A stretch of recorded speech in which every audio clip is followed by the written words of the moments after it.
You're right. Good afternoon, everybody. Before we unveil the plaque, I'm going to hand it over to Davy Highland to say a few words. Thanks, Lee.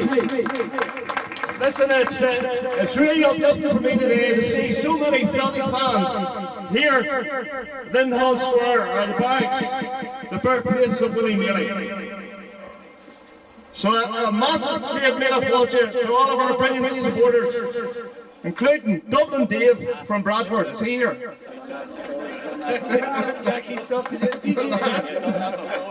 They've taken time, effort and great commitment to make it here to the barracks of Newry, where our hero, Willie Patrick Maley, the man who made Celtic, was born on the 25th of April 1868, almost 155 years ago. I think Willie must be looking down on us today, because this is the best weather we've had in weeks. When the Willie Maley Memorial Committee first met 3 years ago, it was clear that we had a giant task in front of us, Specifically, how to raise a mighty sum of money to build a truly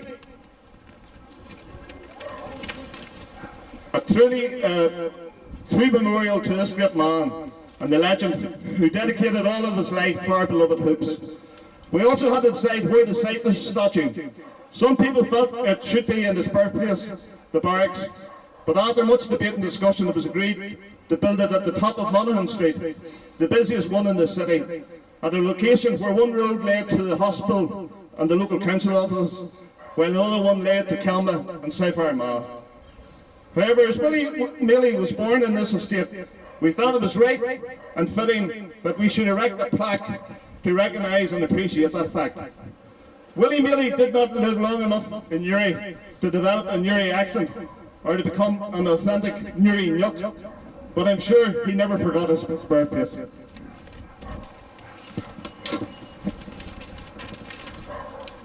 As mentioned before, the committee had to put in a massive effort to raise the necessary funds, and they accomplished this on their own, without any help of state agencies or bodies.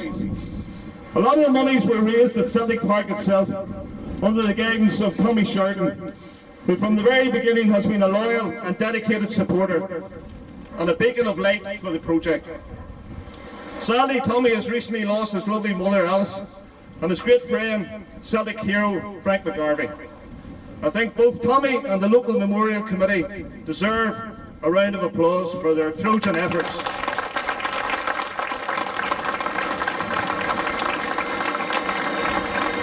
Thank you, Chair Maggot.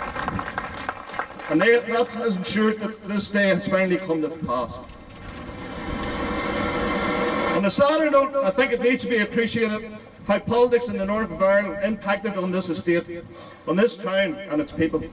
After partition in 1922, Unionist politicians proclaimed Stormont to be a Protestant parliament for a Protestant people. A town like Newry, with 95% of its people nationalists or Republican, could never fit into such a scenario, and they suffered badly as a result. Sectarianism and discrimination meant high unemployment, poverty, poor housing, and ultimately, for many of our folk, emigration. My wife, Rona, and I moved to this area in the early 80s when we got a house in Barrack Street, just along the road beside Canal Street. Even then, there was an obscene race to see whether it was Strabane in the northwest or Newry in the south, which had the highest unemployment rates of 35 to 40%, not only for Ireland, but indeed for the whole of Western Europe.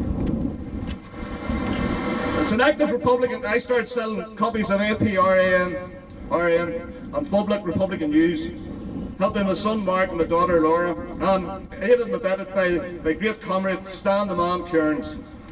We established a paper round of 50-60 papers, which ensured that I got to know people even better. To me, they were always hard-working, community-driven, and prepared to call a spade a spade.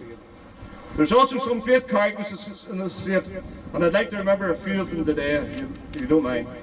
Oliver Casey, a great community worker and activist. Big Ronnie McGee and his son Grizzly, Celtic to the core. Patrick Pearse Cogston, who always raised funds for POWs and their relatives in his workplace at Glen and in the pubs at Canal Street. Marty McCabe, ex-POW and down goalkeeper. Kevin Moran, a young Celtic fan who tragically lost his life in an accident at Caribbean. Stan Kearns, who passed away far too early at the age of 36. And Lily McCreish, who in the 1930s and 40s was imprisoned for the crime of wearing an Easter lily. Today's little ceremony is only the beginning of our celebrations for Willie Maley. My friend and comrade Pat McGinn will say a few words now, and we will make our way to Monaghan Street to unfurl our statue of Willie Maley. Hail, hail.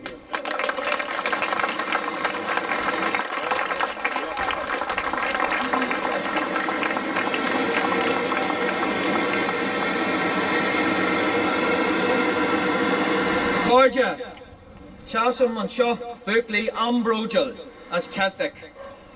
Friends, I stand here today a very proud Celtic boy, a very proud member of the Celtic family.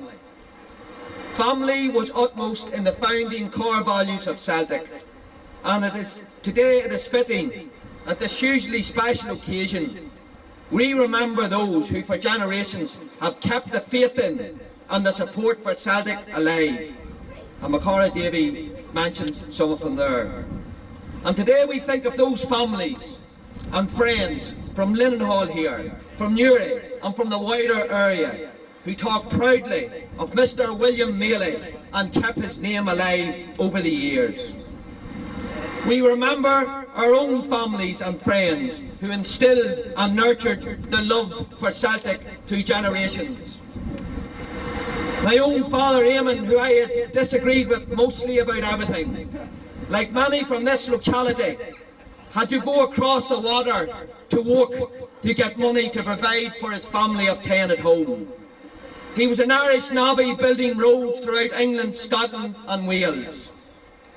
And he, like many others, many times experienced the very worst of anti-Irishness, and always said that it was Celtic who helped them many's a Monday walk with their head held high into work, who give them a sense of identity, who give them a sense of pride. He passed on that love of and that pride in Celtic to me, and it is passed on to my sons and my grandchildren. And interestingly, my father and Macara Davy's father died the same day. And as we remember them now, we put our own hearts, our hands on our hearts. Our heartbeat is their heartbeat.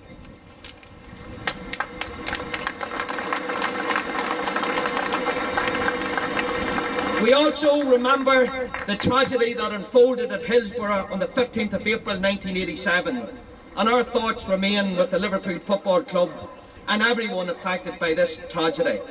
R.I.P. the 97.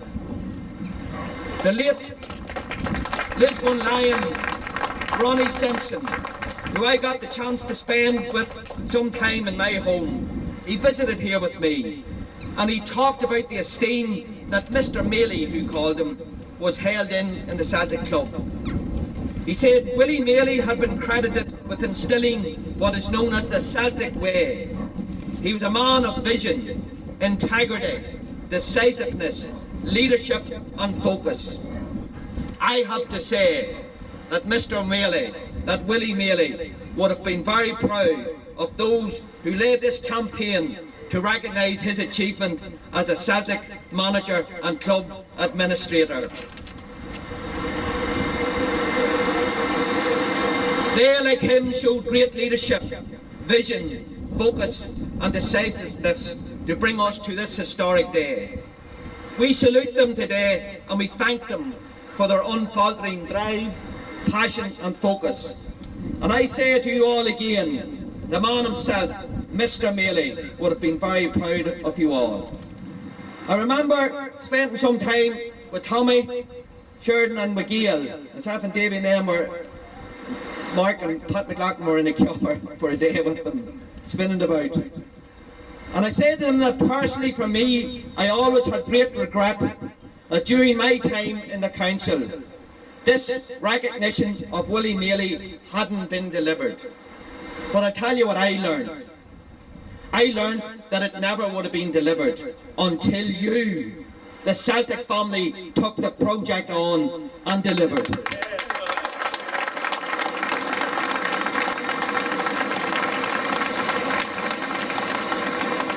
This has been an unbelievable journey for us all, from Green Rocks to Green Nights. Special night over at Glasgow Celtic with Martin O'Neill and to be there present when Tommy's passionate speech about Willie Maley. It was special for me and for the people that were there. So this is more than a statue to us that you're going to unveil. It's the blood, sweat and tears of our generations past who made the trip back and forward to Glasgow to attend games, to wear our colours when to do so would have brought dire consequences. It is the heartbeat of the past, the present and future generations of Celtic supporters. And just 1 minute.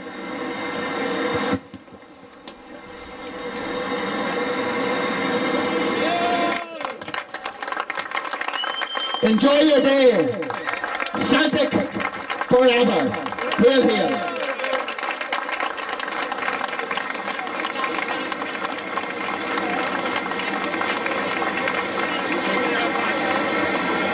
unveiling. Folks, we're going to make our way now over to, we're going to pray. Sorry. We're going to call Davy. We're going to call him Davy and Pat. Just grab one, yes, sir. We're going to unveil the plaque here. It's Willie Maley's birthplace.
Glasgow Celtic. Sorry, Mr. Celtic, Canary.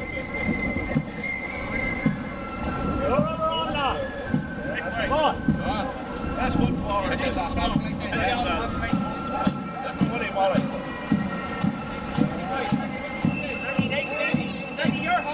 Oh, make a kid of that way.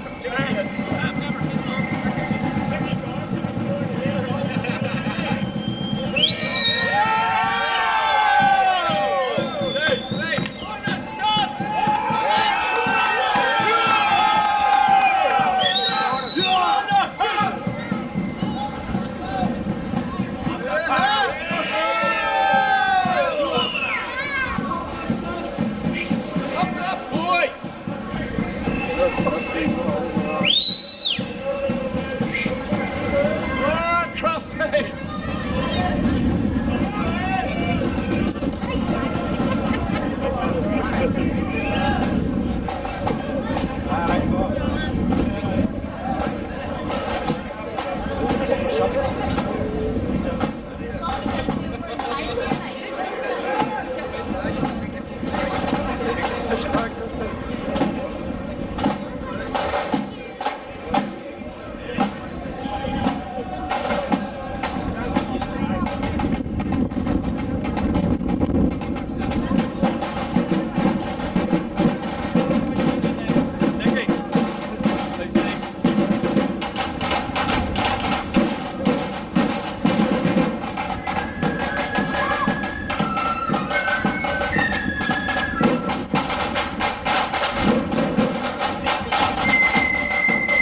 I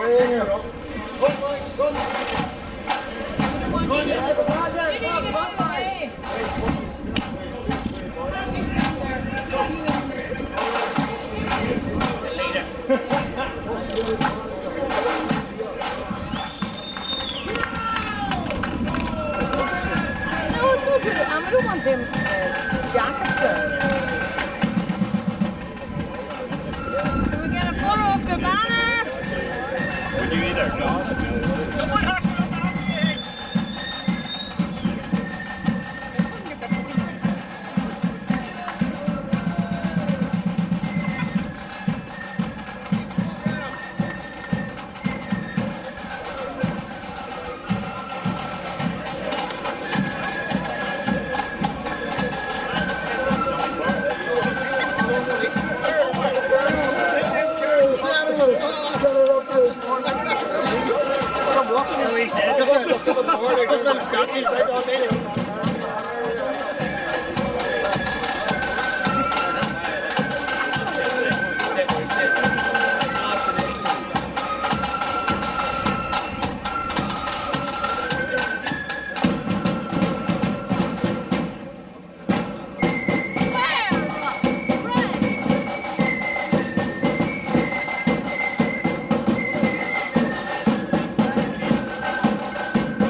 Gary, thank you for everything. Thank you. Thank you, Kerry. I'd just like to call a good friend and comrade to the mic now, Tommy Sheridan, please. Yeah, on Tommy. Thanks very much, Mark. Brothers and sisters, before we start, can we all put our hands together for the brilliant band that have led us here today? Well done, every single one of you.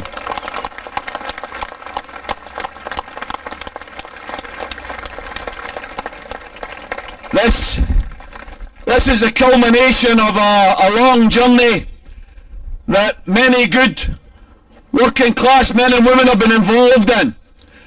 And as I was marching there, I was thinking of a couple of expressions that sort of sums up the day. I was thinking of the great Nelson Mandela, who once said, "The impossible is only impossible until it's done."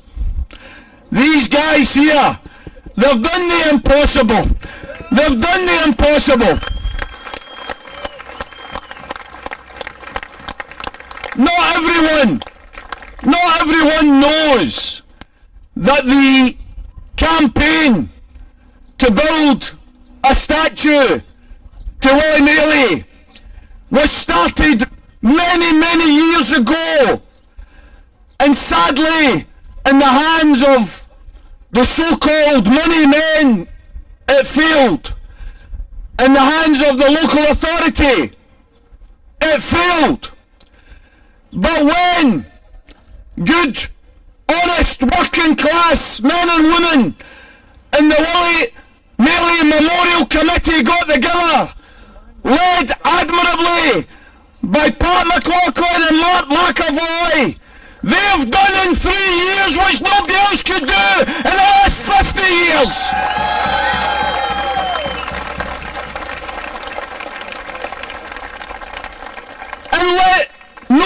person doubt it, the money that was raised in the short space of time is nothing short of extraordinary. To raise over £80,000, and by the way, some of that was raised during the COVID pandemic, when people didn't even have the ability to talk to one another and meet together. And that committee was determined to do something that no one else had been able to do. This has been a grassroots campaign that belongs to the fans of Celtic Football Club.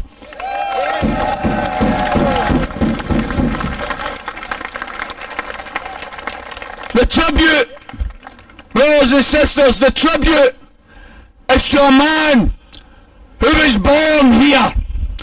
A man who was born here. He left as a child. He was only 3 years of age when Willie Maley went to Glasgow and met up with another Irishman. Some of you will be aware of him. Pat Welsh. Pat Welsh had left from Dublin 13 years before. He'd left in circumstances that some of you will be aware of, having been involved, Pat, in the 1867 Fenian Rebellion. Unfortunately, it was a failed rebellion, and he was lying in wait, hoping not to be captured, to try and get to Glasgow, to get away from the armed forces. And a man who was in the armed forces found Pat Welsh, and Pat heard his Irish accent, and he pleaded to him as an Irishman to an Irishman, please don't hand me over, please let me go to Glasgow, all I want's a life of peace for my family. And that soldier decided to let Pat go, put him on the ship. That soldier was called Tom Maley. Some 13 years later, he contacted Pat Welsh in Glasgow, and Pat arranged for him to get him a house in the Gallagate.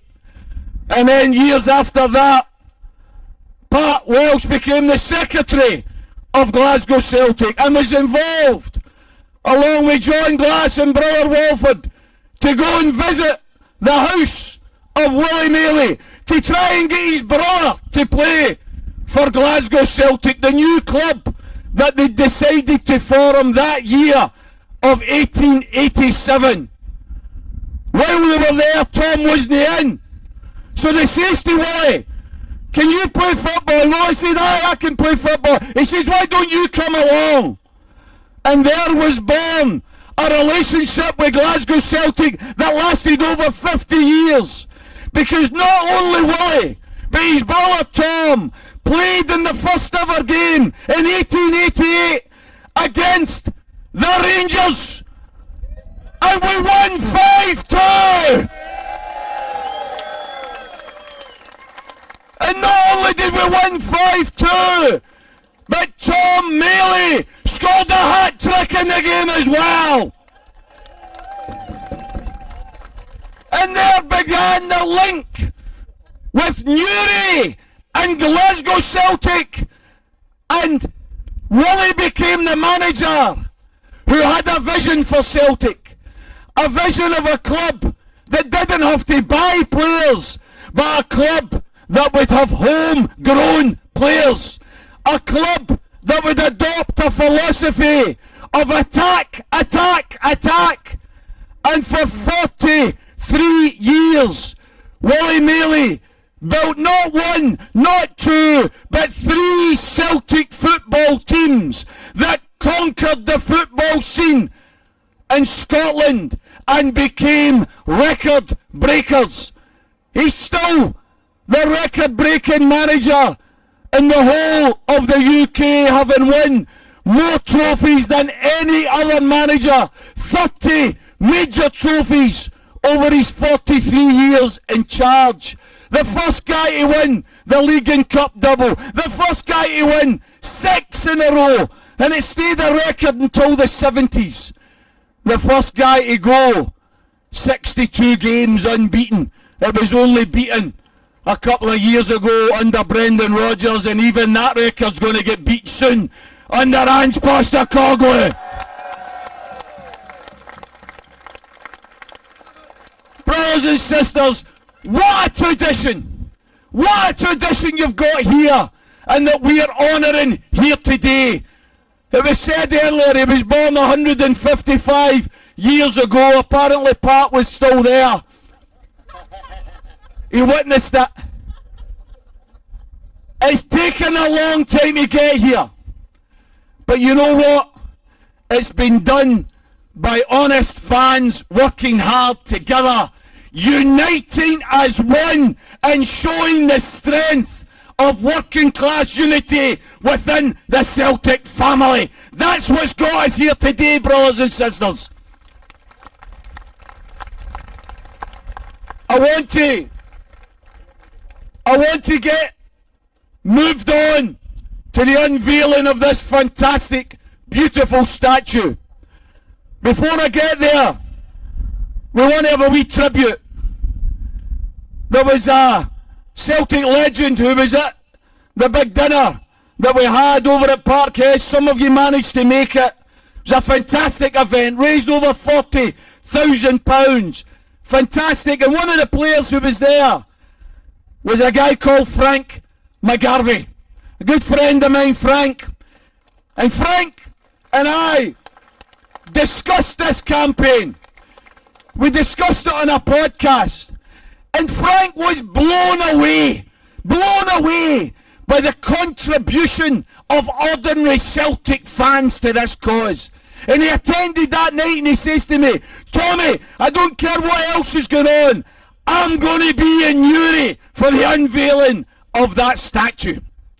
Sadly, brothers and sisters, the horrible cancer has taken Frank away from us. But we said we would remember him. We told the family we would remember them. And therefore, in memory of Frank McGarvey and in memory of the 67 football fans who disgracefully died in Hillsborough and were then the victims of a disgraceful cover-up by the police and the Tory government, we are going to let off these balloons here and have a minute's applause in memory of Frank and in memory of the 67.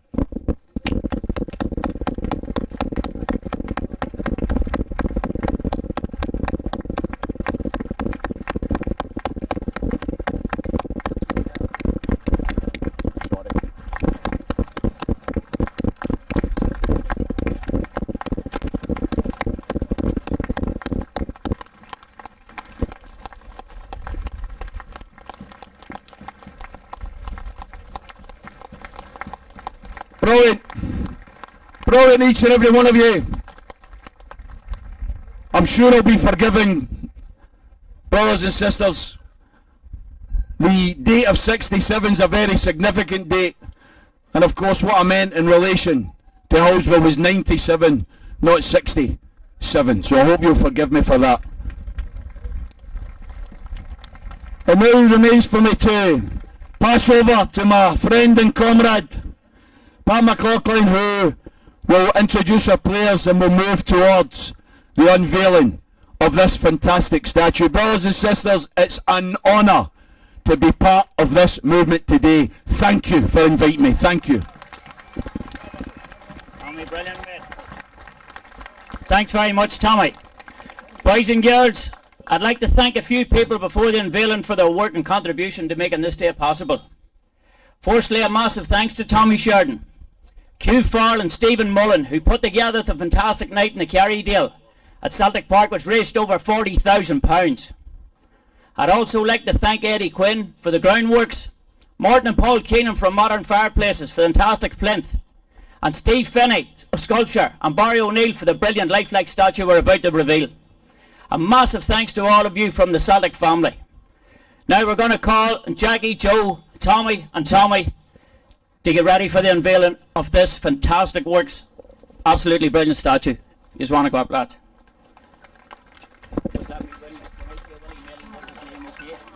So well, right?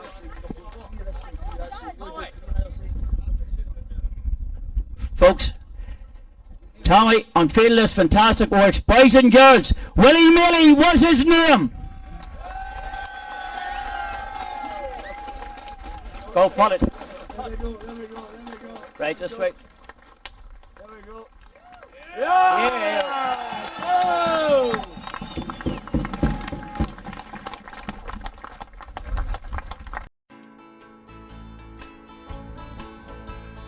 Willie Maley was his name. He brought some great names to the game. When he was the boss at Celtic Park, taught them how to play football. He made the greatest of them all. Gallagher and Quinn have left their mark, and they gave us James McGrory and Paul McStay.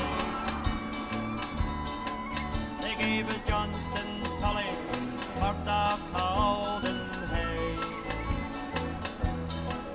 and most of the football greats have passed through Parkhead skates, fought to play football